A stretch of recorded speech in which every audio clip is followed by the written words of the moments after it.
Ya Allah, ako ito, ang lingkod mong madalas maligaw, ang pusong minsan ay matapang sa harap ng tao, ngunit duwag sa harap ng kasalanan. Ya Allah, kung ang mga salita ko ay naging sugat, kung ang mga kilos ko ay naging pabigat, kung ang mga pangako ko ay naging hangin lamang, patawarin mo ako. Sa aking mga magulang, inay, tatay, kung ang boses ko ay tumaas kaysa sa respeto, kung ang pagod ninyo ay hindi ko napansin, kung ang sakripisyo ninyo ay hindi ko nabayaran ng sapat na pasasalamat, patawad. Ya Allah, ikaw ang nakakita kung paano nila ako binuhat noong ako'y mahina, kung paano nila ako pinakain kahit sila'y kulang, kung paano nila ako'y pinaglaban sa mundong hindi laging mabait. Anak ko, minsan hindi ko man lang sila nayakap, minsan hindi ko man lang nasabing, mahal ko kayo. Ya Allah, kung may kulang ako bilang anak, takpan mo ng iyong habag ang aking pagkukulang. Sa aking mga kapatid, kung ako'y naging mapagmataas, kung ako'y naging tahimik sa oras na dapat akong umalalay, kung mas inuna ko ang pride kaysa pagkakaisa, patawad. Dapat ako ang sandigan, ngunit minsan ako pa ang naging dahilan ng lamat. Ya Allah, ayusin mo ang mga pusong ako ang nakasugat. Paglapitin mo ang mga relasyong ako ang nakalayo. Sa aking asawa, sa aking tahanan, ako ang may bahay ngunit hindi ko na ibibigay ang karapatan ng aking asawa. Ako ang haligi ng tahanan, ngunit mas inuuna ako pa ang ibang tao at kaibigan ngunit may naghihintay para sa aking pag-uwi.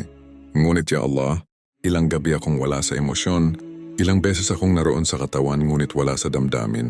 May mga pangarap akong hindi na itaguyod, may mga pangakong hindi ko natupad, may mga pagkakataong mas pinili ko ang pagod kaysa pag-intindi. Patawad, kung ang init ng ulo ko ay naging lamig sa aming pagsasama, kung ang katahimikan ko ay naging distansya. Ya Allah, turuan mo akong maging leader na may lambing, haliging may puso, ama na may yakap, asawang may malasakit.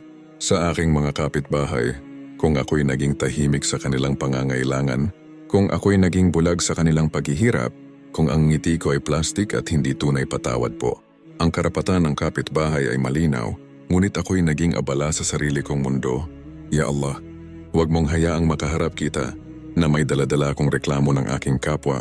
Linisin mo ang aking pangalan sa puso ng mga taong hindi ko nabigyan ng hustisya. At higit sa lahat, Ya Allah, patawad sa mga sala na minadali ko, sa mga dua na hindi ko tinapos. Sa Quran na minsan ay inuna ko ang telepono kaysa sa iyong mga salita. Alam mo ang luha na hindi ko ipinakita sa tao. Alam mo ang pagsisisi na tahimik kong binubulong sa gabi.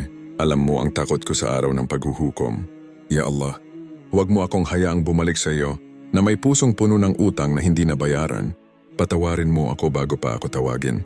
Linisin mo ako bago pa ako hukuman. Yakapin mo ako ng iyong habag bago pa ako manginig sa takot. Ako ay hindi perpektong anak, hindi perpektong kapatid, hindi perpektong asawa, hindi perpektong kapitbahay. Ngunit ya Allah, umaasa akong ikaw ang perpektong mapagpatawad. Sa bawat pagkakamali ko, may pag-asa pa ba? Alam kong oo, dahil ikaw ang Ar-Rahman, ikaw ang Ar-Rahim.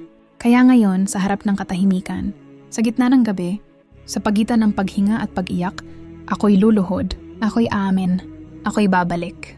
Ya Allah, tanggapin mo ang aking pagbabalik.